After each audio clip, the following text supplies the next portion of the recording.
Coppola, who was the sort of the master pitchman, explained to me how you go in there and you just have all this confidence and you just tell them, I know what the audience wants. The idea was, this is the luckiest day of your life because I have come into your office, and I am going to save your ass because I'm going to tell you how to make some money. And you can sort of pull it off. Also, it helps being young. When you get a track record of flops and less than hits, you can't really walk in and say, I'm going to make you a lot of money. But if you haven't had a bunch of a track record, you say, you know, all I care about is money, and we're going to make some money together. And I talked my way into making The Rain People. It was only a $700,000 movie. Or I talked my way into doing You're a Big Boy Now. They were never pro, any of those movies, but you were just able to, you know, wheel and deal, and we got some of them going, and then some of them were very successful. Do you think we can do this? Started drinking anyhow. MASH was a studio film. It was such a cheap picture, and Fox, they didn't much care about it. It was a drive-in film. It was a B picture. They had two other wars going on there, Tora, and Patton at the same time. So this didn't mean anything to them. I said, all we have to do is stay hidden, not get over budget, don't do anything to draw attention to ourselves, and just keep our mouths shut and make our picture. And I thought, you know, I can do all of the things that I wanted to do, big ensemble cast, lots of people, get away from this star leading man, leading lady kind of a situation, and deal with it in a more realistic and kind of a sloppy way.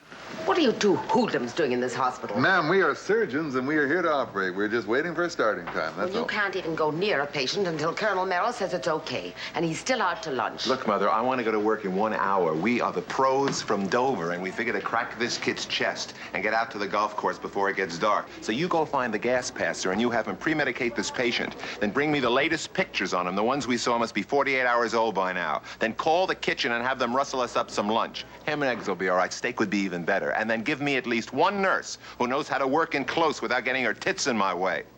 Oh, you fool. How do you want your steak cooked? I was blown away when I saw MASH. I thought, wow, who had the brains to think it was funny? Who wasn't afraid? How were these guys not afraid? You know, because up to that time, everybody, that was something sacred about that. This was a war. The United States was at war. You didn't poke fun at this stuff. Wonderful, wonderful, wonderful film, and what a relief to see a war film. I never liked war films, but suddenly there was this war film where the soldiers were real people. It was funny, it was naughty, it was wicked, it was deeply irreverent about war, as opposed to the films previously, and opposed to films made now, which all have a sort of reverence about war. By breaking the rules, he set a template for so many different things that came afterwards, like the subversion of genre, which was his big thing, wasn't it? And I mean, when before McCabe, could you have imagined a Western like McCabe before McCabe? I never tell stories. Stories don't interest me. There's only about 6 stories and 7 stories. And basically, I'm more interested in behavior. What it is simply is that I want to see something on screen that I've never seen before. There was a kind of industry cultural phenomena that precipitated a change in material choices. I do remember making Deliverance with Borman and talking to the people about the thematic material about Deliverance, you know, kind of homosexual rape and a deformed creature playing the banjo as the kind of cornerstone. And they thought that Borman and Voight and all of us were insane. And yet it was a hit. I, having been a producer, felt that the balance of power should shift to the director. I felt that it was inherently a director's medium, that the most exciting film work was being done by those filmmakers who had control, like Fellini, with whom I had made some films with, and Visconti, with whom I had made films. So I thought what I wanted to try to do at Warner's, if there was anything like a plan, was to make it clear to filmmakers themselves, the people that look through the cameras, that they were Trump, in my opinion. They didn't need producers to be parental toward them. Filmmakers and the studio heads were basically in sync. They were basically on the same page. The only conflicts that generally arose were over costs, but not content. We had a relationship, Woody did, with United Artists, with Arthur Krim. The way Arthur Krim ran his studio was you would go to lunch or you'd go to brunch at his house on Sunday. There'd be a little lox, a little cream cheese. He'd look into your eyes and he'd see how crazy you were. If you didn't seem that crazy and it didn't seem that expensive, he'd say, go make your movie, invite me to the opening. Arthur Krim never said, I'm a filmmaker. He said, we're bankers. He said, we're not going to tell you how to make your movie. And it was this eccentric little thing that Woody wanted to do that had to do with taking a more literary approach to cinema and having associations and tangents. We said, why not try and develop another structure, one where a word will lead to a memory, which will lead to a scene, and also load it up with all these what they call in theater alienating devices, like looking directly into camera, breaking the fourth wall, as it were, looking into lens, and cartoons and subtitles and all that sort of thing. Remind the audience always that they're looking at a film. But it was sort of risky, and then one day he came in and said, you know, the thing that has a chance of really breaking through is the thing that's the riskiest, that's never been done. What do you mean, our sexual problem? Okay. I mean, I'm comparatively normal for a guy raised in Brooklyn. Okay, I'm very sorry. My sexual problem. Okay, my sexual problem, huh? I never read that. That was Henry James, right? Novel? You know what it sequel to Turn of the Screw? It's the influence of television. Now, Marshall McLuhan deals with it in terms of it being a high intensity, you understand? A hot medium. What I wouldn't give for a large sock with horse manure in it. Which he uses essentially What do you do when you get stuck on a movie line with a guy like this behind you? Wait a minute, why can't I give my opinion? It's a free country. He can give you. You have to give it so loud. I mean, aren't you ashamed to pontificate like that? And the funny part of it is, Marshall McLuhan, you don't know anything about Marshall McLuhan's work. Really? I happen to teach a class at Columbia called TV, Media, and Culture. So I think that my insights into Mr. McLuhan, well, have a great deal of validity. Oh, do you? Yeah. Well, that's funny because I happen to have Mr. McLuhan right here. So yeah, just let me come over here a second. Oh, Tell him. I heard what you were saying. You know nothing of my work. You mean my whole fallacy is wrong. How you ever got to teach a course in anything is totally amazing.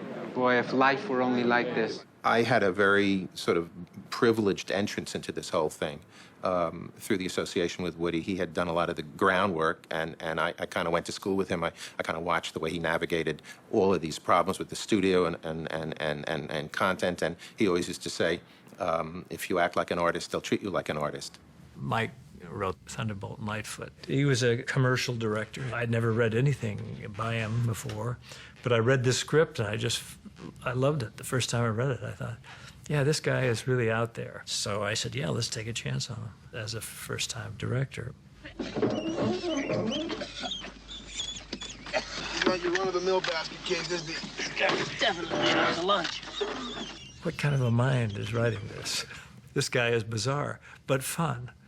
And I thought that, bizarre is great as long as you're having fun. The relationships were great, too. These people adrift out in mid-America, not connected in any way to society as it was performed at that time.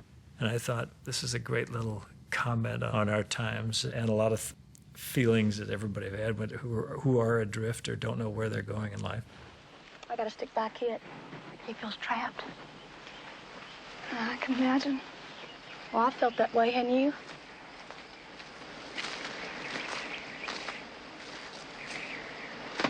I met Terrence Malick. Everything changed for me. That was the first time that a role really felt like it belonged to me. He gave me ownership of the character. The collaboration that you have with the director, that you can have with the director, and that I think everyone that worked with him had, was amazing. In the 60s, studios were calling the shots, and in the 70s, the artist was calling the shot. they're artists, and they're very different from each other, but what they have in common is they have a vision in their head. They know what they want.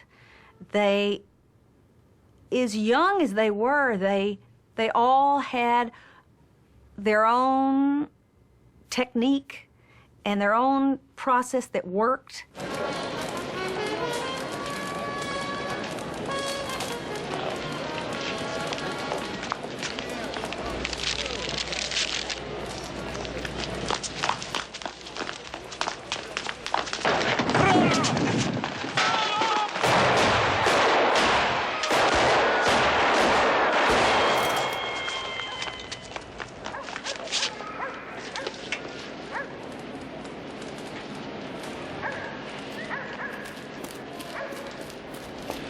If you took a form that was clearly attractive to a mass audience and dealt with it seriously, then you had a chance for an extraordinary kind of critical mass occurring that could change the world. The studio really didn't have that much of an expectation of The Godfather because there had never been a successful movie about the mafia. It's true, Paramount was in very tough straits, and I was only hired to do The Godfather because I was thought of as being, you know, young and Corman trained, which is to say cheap, and I was Italian-American, which is to say I might, you know, be able to bring some authenticity to the Italian families. But the movie was budgeted at $2.25 million, and it was considered, you know, really, you know, let's get a, like they say today, let's get some young film student in there and he'll do it cheap. And in fact, The Godfather ended up costing about $6.5 million, and I was in deep trouble. I mean, I was in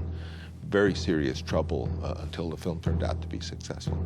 I have a belief with so-called work for hire. You fall in love with the movies you have to make. You find what about that film that you love. And so with The Godfather, I said, well, this is a classic story. This is like Shakespeare. I'm going to do it like the story of a king, and he has 3 sons. And each son has gotten some part of his talent. One is cunning and cold, and one is violent and emotional, and the third is sweet but sort of dumb. And the Godfather, the father, had all of those qualities. And that's why he was a great king. And I'm going to tell it sort of like a story of succession, and it's going to be very classical. And so out of whatever you've chosen to fall in love with comes the style. Send Fredo off to do this, send Fredo off to do that. Let Fredo take care of some Mickey Mouse nightclub somewhere. Send Fredo to pick somebody up at the airport. I'm your older brother, Mike, and I was stepped over. That's the way Pop wanted it. It ain't the way I wanted it. I can handle things. I'm smart. Not like everybody says. Like dumb, I'm smart, and I want respect. When we did The Exorcist with Friedkin, we knew that it was a terrifying book, but you always kind of low-rated horror movies, scary movies, and we decided that we wanted to do it as wonderfully as possible. When I read it, I was, like everyone else who read it, completely knocked out by it, but I didn't know that it was based on an actual case. When I signed on to do the film, I found that out, and I then decided to try to abandon all technique. I did not want the audience to be conscious of the camera at all. Owen Roizman lit it very dramatically, but very naturally. Museum of Modern Art in New York, it's called Empire of Light by René Magritte. It's a very simple, realistic landscape, except the top half of it is a sky in daylight, and the bottom half of it is a house at night, lit by a street lamp. And it became the ad because the original ad was a drawing of a little girl's hand holding a bloody crucifix, and the caption, "For God's sake, help her." And they showed me this ad, and I wanted to choke everyone in the room. I had to be physically restrained. And I said, you can't do, first of all, this is a cheap horror film, piece of shit ad. And second, you don't use God's name in an ad, by the way. You don't use God to shill for your movie. The film business headline could read, "The Devil Knocks Out the Mafia." For in 22 U.S. and Canadian cities, the old box office champ, The Godfather, is being flattened by that movie about diabolical possession, The Exorcist. It was a traumatic experience. Oh, God, it's so real, you know. I'm glad we saw it during the day. The theater owners tell us that an average of 3 men, but only 2 women, faint at every evening performance. It had an enormous impact in making popular entertainment seriously presented enough so that an adult audience could go and see it. My feeling was there was nothing we couldn't do. There's nothing we couldn't try. So if I said, I want to do a scene with 300 naked black people coming out of the water in Malibu with Ray Charles playing the piano, blind with the waves lapping up around his ankles, nobody questioned it. The idea of barriers being broken and the promise of being able to do whatever you could imagine was very exciting. There was a sense of a new freedom, and it was up to you to have the imagination to push it wherever and however far you could. I remember stories of Freddie Otash, the famous Hollywood private eye who would catch people in flagrante delicto, and that's how he made his living, and they were hilarious stories. And I thought, let's do a realistic private eye story with a real crime that's so much bigger than anything that he can imagine peeping into bedrooms, and tie it to a violation of the father of his daughter and a violation by that man of the land and the future. That was Chinatown. A man called Anthony Silas, who was a vice cop in Los Angeles. I began asking him about his job, and he worked vice and he worked it in Chinatown. And I said, what do you do down there? He says, nothing. I said, well, what do you mean, nothing? He says, well, you know, it's a place where you can't understand the languages, all the different, even if you could understand one, you can't understand them all, and it's almost impossible to tell whether you're preventing a crime from being committed or you're aiding and abetting a crime. So, I mean, the best thing to do there is nothing. And so I thought, well, that's an interesting point of view for a cop, and I'm sure it's fairly realistic. And so Chinatown, from that moment on, became a word that meant the futility of good intentions. Okay, go home. But in case you're interested, your husband was murdered. Somebody has been dumping thousands of tons of water from the city's reservoirs, and we're supposed to be in the middle of a drought. He found out about it, and he was killed. There's a waterlogged drunk in the morgue, involuntary manslaughter if anybody wants to take the trouble, which they don't. It seems like half the city is trying to cover it all up, which is fine by me. But Mrs. Mulray, I goddamn near lost my nose, and I like it. I like breathing through it. And I still think that you're hiding something. I liked genre at the time, and I thought I could be a genre director in Hollywood, but it wasn't working. I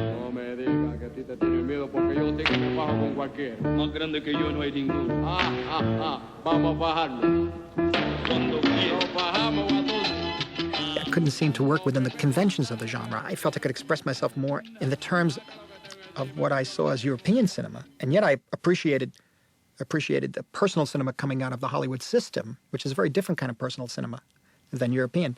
I sort of aimed myself more towards a European style in a way. It just became, I felt more comfortable there. But I'm not European. I'm American. I always sort of fell back into a kind of personal kind of approach, which could be accused of maybe too personal. In other words, basically concentrating on yourself and not thinking about the audience. Or I didn't think that, though. The thing was that whatever I did, I couldn't help it. It came out that way. Mean Streets was being made. We saw early stuff. We're astonished by it. I mean, first of all, I thought that De Niro was a psychopath that they had gotten out for the week and had hired. A whole different kind of a movie star emerged. The movie stars who almost looked like they could be your neighbor.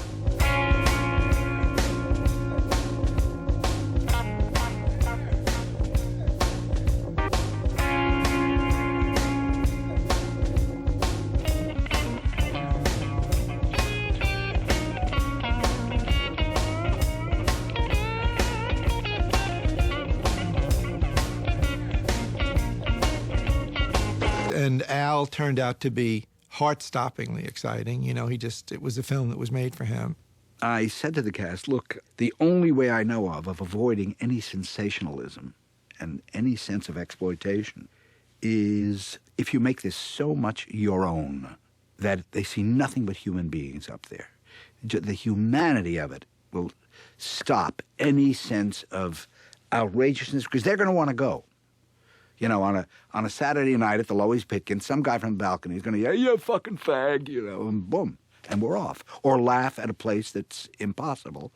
Group of both male and female people that came in that were not like the old-fashioned, if you will, movie stars of Hollywood. They were dark. They were imperfect. They weren't completely